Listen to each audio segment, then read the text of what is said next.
ہم یہ charter of independence اور یہ انگلش ریولوشن، فرینچ ریولوشن، اس کے اندر ہم جو چیزیں اب سن رہے ہیں، یا رشین ریولوشن کے بعد جو ویلفیئر اسٹیٹ کا کنسپٹ آیا کمیونسٹ کے اندر، جو وہ اسلام میں 1400 سال پہلے آ گیا تھا. آپ اس زمانے کے حساب سے اگر آپ سوچیں کہ کتنا بڑا ریولوشن تھا. پھر عرب جو ایک ایسی جگہ تھی کہ جہاں پر جو قبیلے تھے وہ آپس میں لڑتے رہتے تھے، وہاں انڈیویجول کوئی کیپیسٹی نہیں ہوتی تھی، ان کا قبیلے ہوتے تھے کہ کسی نے اگر کوئی غلطی کری ہے تو اس کے قبیلے والوں کو سزا ملی، اس میں ایک بڑا قبیلہ ایک چھوٹا قبیلہ. پھر اس کے اندر کیونکہ مکہ جو تھا ایک ٹریڈ سینٹر، ٹریڈ سینٹر میں کیا تھا کہ وہاں پر کافی لوگ آتے تھے، ایک روٹ تھا ٹریڈ روٹ جس میں مکہ ایک اہمیت رکھتا تھا، تو وہاں لوگوں میں پاس کافی پیسہ کما لیا. وہیں پر ایسے بھی لوگ تھے جو سلیوز تھے، غلام تھے، وہ لوگ ان کے لوڈنگ ان لوڈنگ کا کام کرتے تھے. اس کے علاوہ وہاں عورتیں تھیں جن کی بہت بری استھتی تھی. تو محمد صاحب نے اس چیز کو کتنی شدت سے محسوس کیا، تو وہ ایک ریولوشن لیا ہے. تو ان لوگوں کا ساتھ دیا کہ اللہ ان کے ساتھ ہے جو کمزور ہیں. تو ان لوگوں سے ستہ چھیننا جن کے پاس اتنی بڑی دولت تھی، جن کے پاس پاور تھی، اور ان لوگوں نے اسی لیے ان کو ہجرت کرنی پڑی، کیونکہ آپ ان سے وہ چیز چھین رہے ہیں. بالکل وہ کہاں چاہتے تھے کہ یہ سب ہم کسی سے شیئر کریں.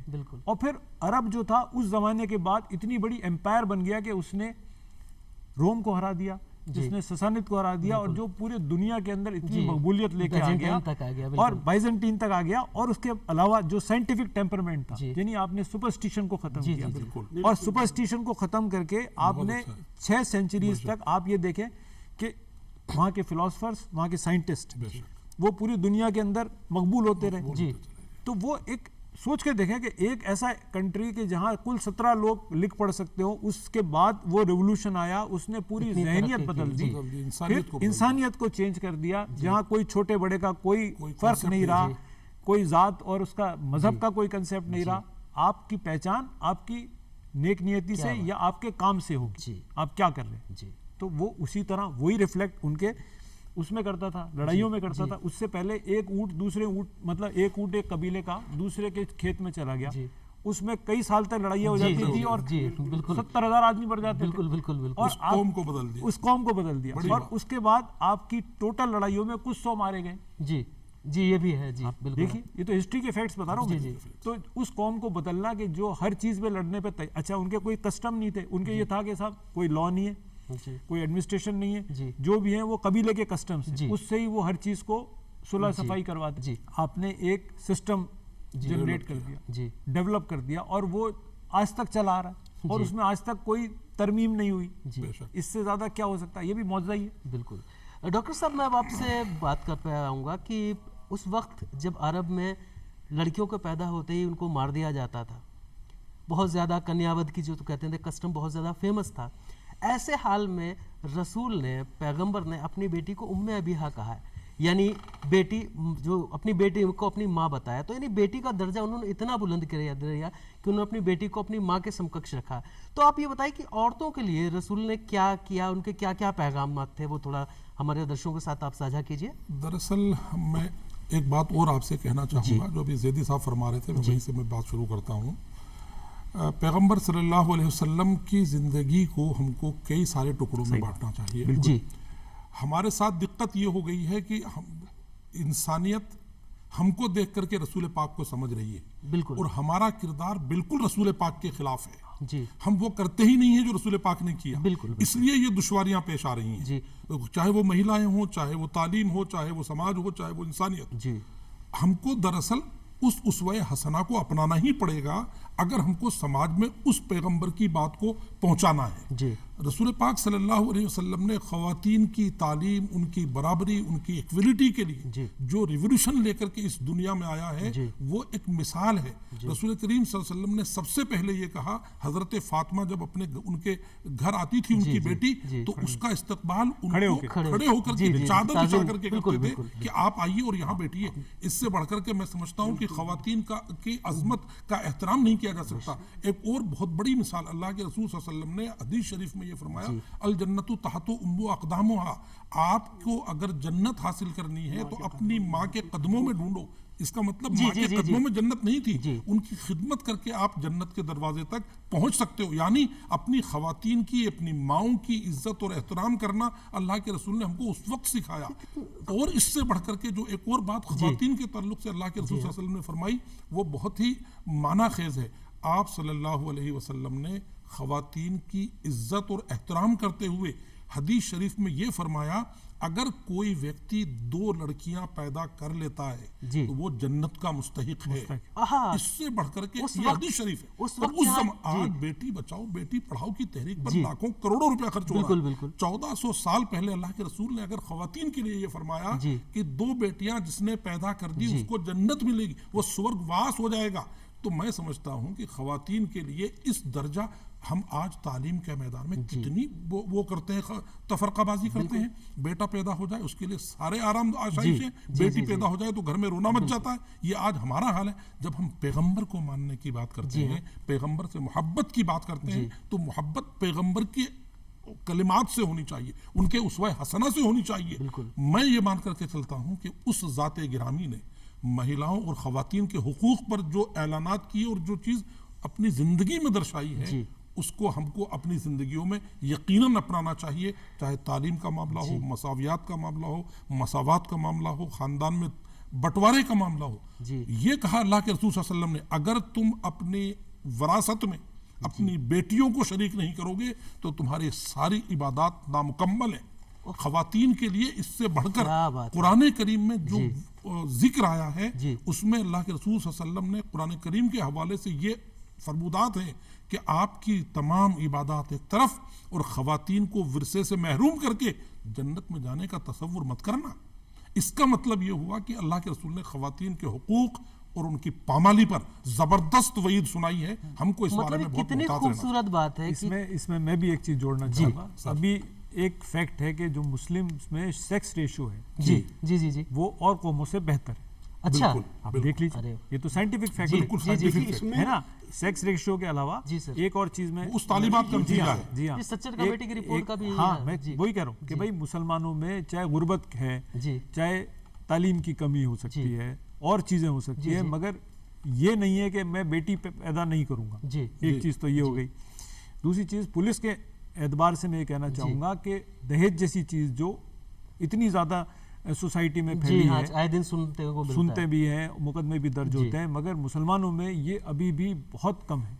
اور یہ سب ان کی تعلیمات کا نتیجہ ہے کہ یہ چیز تو ہم پریکٹیکلی دیکھنے میں آتا ہے. وہ مطلب یہ جو چیز جہیز کے لیے اتنی مانگیں نہیں ہوتی جس نے بنسبت ارے مانگ ہوتی نہیں، اوپنلی نہیں مانگ سکتے آپ اپنے باپ چاہے تو وہ اپنی بیٹی کو کچھ دے دے. میں یہ بھی مانتا ہوں کہ بھائی یہ غلط ہے، صحیح ہے، وہ ایک الگ چیز ہے، مگر ایسا نہیں ہے کہ ڈیمانڈ ہے کہ صاحب آپ مجھے یہ دے دیجئے اور تب میں شادی کروں گا. مہر کا بھی کانسیپٹ ہے، یہ بھی پروٹیکٹ کرتا ہے ویمن کو. اگر اور پھر اس کو سماج میں برا بھی مانا جاتا ہے. اگر کوئی جہیز مانگ رہا ہے تو سماج اس کو بری نظر سے دیکھتا ہے، بہت بری مانی جاتی ہے کہ صاحب دیکھیے کہ تو جہیز مانگتے ہیں. دیکھیے مہر اور جہیز کو لے کر تو ایک بات یہ بھی ہے کہ جب حضرت بی بی فاطمہ کا جب آپ حضرت علی کرم اللہ وجہ سے جب آپ نکاح ہوا، ہمارے یہاں تو الٹا کنسیپٹ اس کا چل رہا ہے. وہاں پر حضرت علی کو بلا کر کہا گیا کہ اگر اس کا نکاح تمہارے ساتھ ہے تو تم کیا رکھو گے، کیا چیزیں. تو پھر وہ گئے چمٹا توا زیرہ بیچی تھی انہوں نے شاید اس کے لیے نا، زیرہ بیچ کے یہ سامان تصور نہیں ہے. جی تصور. اور ایک جہیز کا اور کہ مطلب ایک شاعر نے ایک بات یہ کہی تھی کہ زربفت کے پردے ہیں کنیزوں کے مقام میں، زربفت کے پردے ہیں کنیزوں کے مقام میں، اور کوہنا ریدا بنت محمد کے لیے. یہ حضرت جن کی ہتھیلیاں چکی. سب سے بڑی چیز ہے کہ ان کے گھر پہ ان کے یہ تو ویلتھ کا کنسیپٹ آ گیا کہ اسلام میں ویلتھ کا کنسیپٹ ہی نہیں ہے. مگر یہ جو چیز آپ بتا رہے ہیں یہ اس زمانے کے عرب سے اگر کمپیئر کریں کہ ان کے حساب سے جب وہاں پر جو سلیوز ہوتی تھیں ان کو اوپن مارکیٹ میں بیچا جاتا تھا، جن کے ساتھ پروسٹیٹیوشن ہوتا تھا، اور جہاں بیٹیوں کو زندہ دفن کر دیا جاتا تھا، جہاں طلاق جیسا کنسیپٹ ہی نہیں تھا، آپ ایسے ہی چھوڑ دیتے تھے.